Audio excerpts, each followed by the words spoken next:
Hey, what's up everybody? Anton Curley here from dropshiplifestyle.com, and in today's episode of Dropship Weekly, I'm going to be sharing the top 5 reasons that dropshippers fail. These are reasons I see all the time from different emails I get, and honestly, I'm guilty of some of these myself.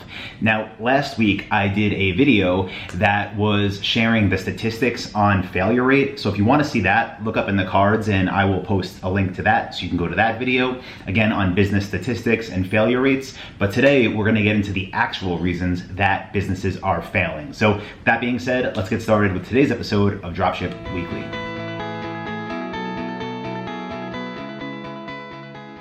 So quick note before I get into the list of 5, this video is not for the people that think they failed because they made a Shopify account for free one time on a free trial, then never did anything and didn't get results and said, I failed. Okay, that doesn't count. This isn't for you. These are for the people that are actively building stores and reasons that some of them are not seeing the success that they want to.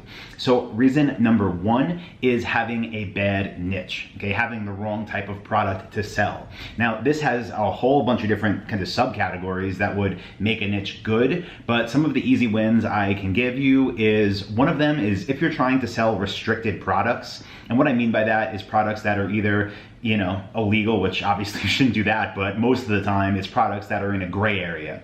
And what I mean by that is they're things that you probably can sell and they're legal to sell in most states, but you're not going to be able to run your traditional Google ads. You're not going to be able to promote them on Facebook or any other of the main platforms that drive most traffic. So an example of this, like a bad niche that I've seen just a ridiculous amount of times over the past couple of years, is CBD oil, the stuff that's made from, I don't know, similar to hemp and supposed to make your joints better or something, but a ton of people want to sell that for some reason, which, okay, if you want to try it, but guess what? You're not going to be able to advertise it with traditional Google shopping ads. You're not going to be able to run traditional Facebook ads, and it just limits you so much. So a really big reason why people do fail, again, is getting into a product that is restricted. Now, another thing that people do, which I guess someone was teaching this a few years back, I mean, they must have been, because people, for some reason, think they can sell copyrighted and trademarked products.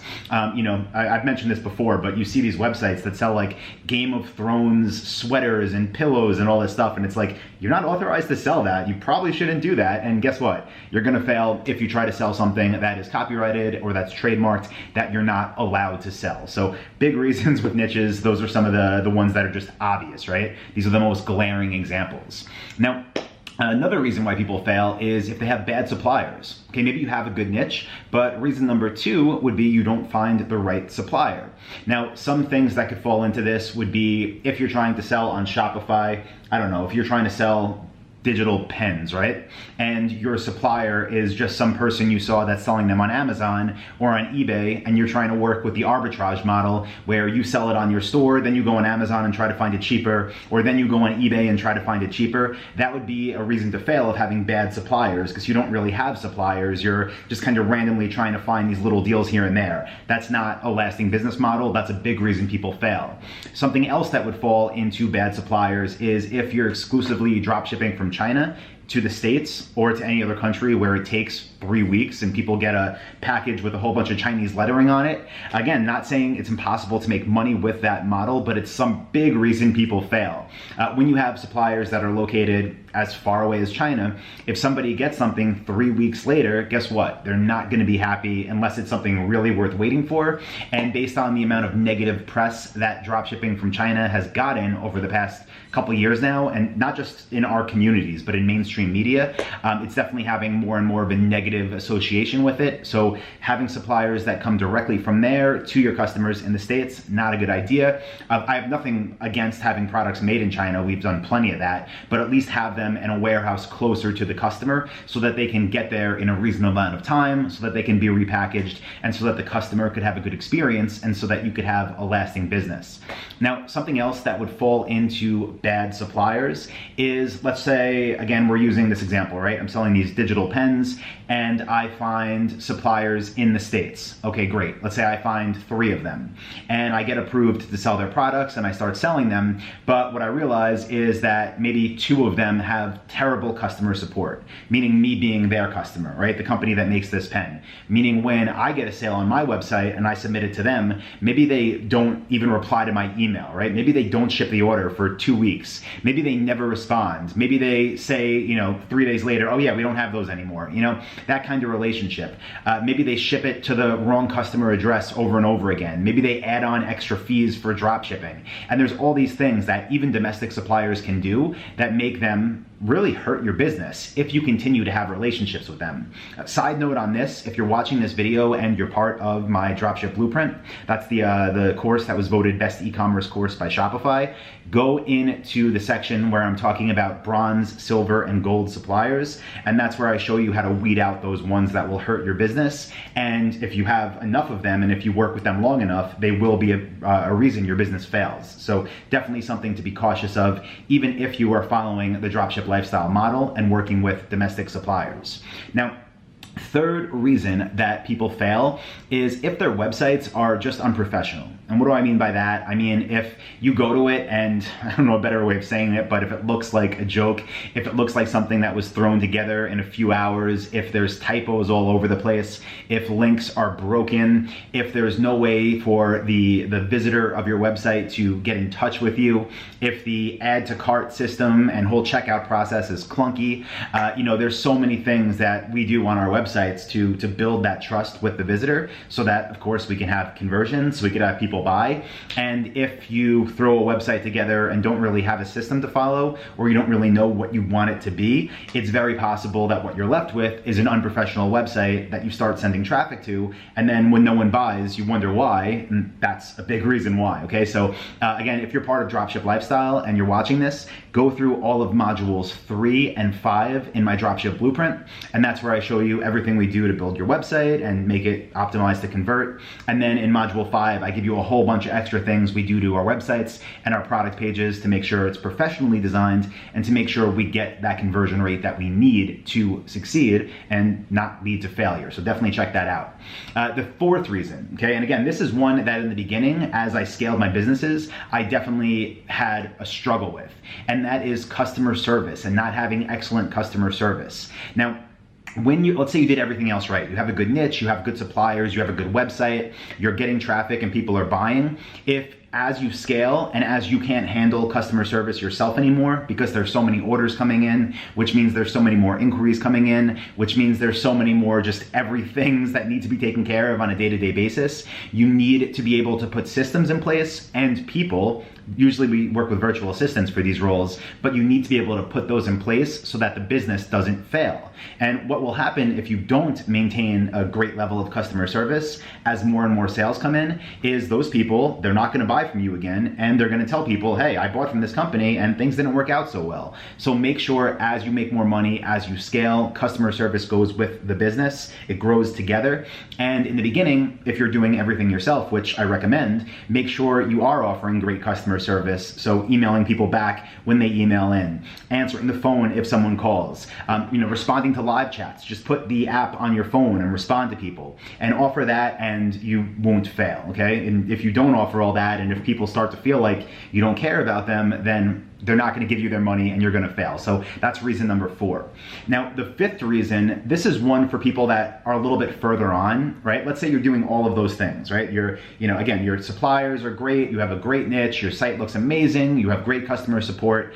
The biggest thing that I see from there that leads to decline and ultimately failure of businesses is getting into a fixed mindset. Now, I'm one of the people that believes if you have a business and it's not growing, it will start to decline. I don't believe there's this equilibrium that you can get at and just maintain forever. It's just not how things work. So the way you could think about this is having a growth mindset versus a fixed mindset. And what happens to a lot of new entrepreneurs that build a business that's maybe making them, $10,000 a month net profit, they are extremely, extremely comfortable with that because it's making them more money than they made at their old job. They're able to travel now, they have more freedom and they have more time and life is good. But because of that, they're there, right? They think they made it, and they did, that's great. Making $10,000 take home a month is amazing. But if you're there and you're coasting, then you can't coast forever because then it will go down, then it'll be 9, then it'll be 8, then it'll be 7, then it'll be 6. And unless you're working on having it growing all the time, then eventually you will fail with, giving it a long amount of time. Maybe that's 5 years, maybe it's 10 years, but eventually eventually you will fail. So how do we combat that, right? How do we not have a fixed mindset, and how do we switch to a growth mindset? Well, a big part of it is taking some of those profits and reinvesting them into growing your business, whether that's through new content, whether that's through increasing your ad budget, whether that's through joining masterminds to learn more there, whether that's through opening up new ad channels you haven't used yet, or hiring more team. You need to have that mindset, and you need to be putting money back in, because again, even if you've reached what you think is your peak and you reached what your goal was, it's not going to stay like that forever. If you're not growing, you will die, you will fail. So not saying go nuts and try to quadruple your business every year, which in the beginning you definitely could, but over time, make sure growth is something that's always on your mind and a big role of what you do in your business. Now, that's the 5, guys. I'm gonna give you a 6th just as a bonus here. And this one is lack of persistence. So this is for the people that get maybe the ball rolling a little bit and experience a setback, and then they give up. And setbacks are real. I can't even count how many I've had. Like, sometimes I'll be having conversations and something will spark a memory of something I did wrong, or a way something got messed up in a transaction or in a business or with a traffic source just so many years ago, and it's wow, I totally forgot that happened, and it was a huge deal. And the reason that I can even forget these things is because so many of them happen, right? We have setbacks, and being persistent is key in actually not failing. So I'm gonna pull up on my computer right now, and I'll share these as screen overlays so you can see them on the side of this video. But I looked in our Facebook group that we have for members of Dropship Lifestyle, and I was looking, I just searched the word failure, and a whole bunch of stuff came up because I wanted to see what our community has to say about this, right? And most people that mention the word fail or failure, they were talking about how to overcome it and how they have. So the post right here is from Lucina, and you could pause the video and read the whole thing if you want.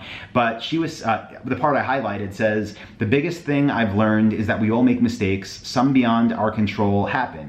And we might fail, but that doesn't mean we have to give up or that it is not meant to be. So she talks about some things that she's experienced since launching. Again, she experienced failure, and now she's posting her $71,445 month in sales, and how in this day that she posted this, she got 3 orders for a total of $3,680. Again, somebody that experienced failure but persisted. Okay, so hopefully, and if you're the type of person that gets motivated by seeing these stories and you're part of Dropship Lifestyle, definitely go through our Facebook group, because you will see a ton of our success stories started with people that experienced failure and then persisted.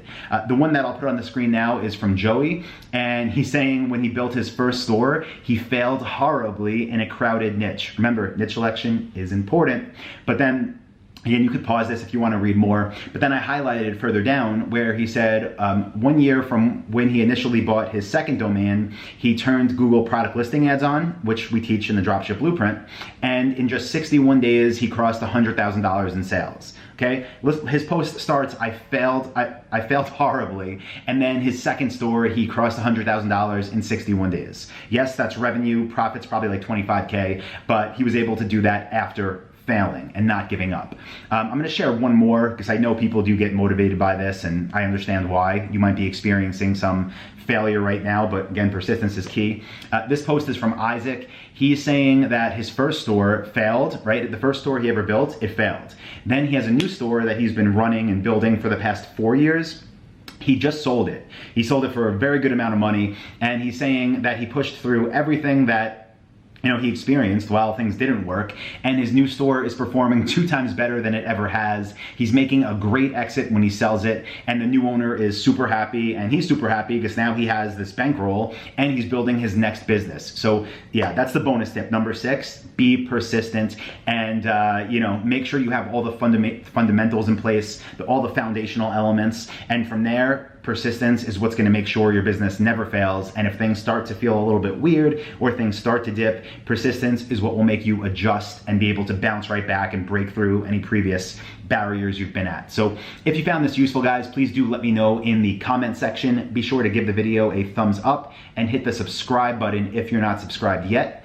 If you're watching this and you're not part of Dropship Lifestyle yet, go to dropshiplifestyle.com/webinar. Again, it's dropshiplifestyle.com/webinar. I'll put a link up in the description. And I have about a 2.5-hour training there where I take you through my 7-step process for building highly profitable semi-automated stores. So check that out and I will see you there. Thank you.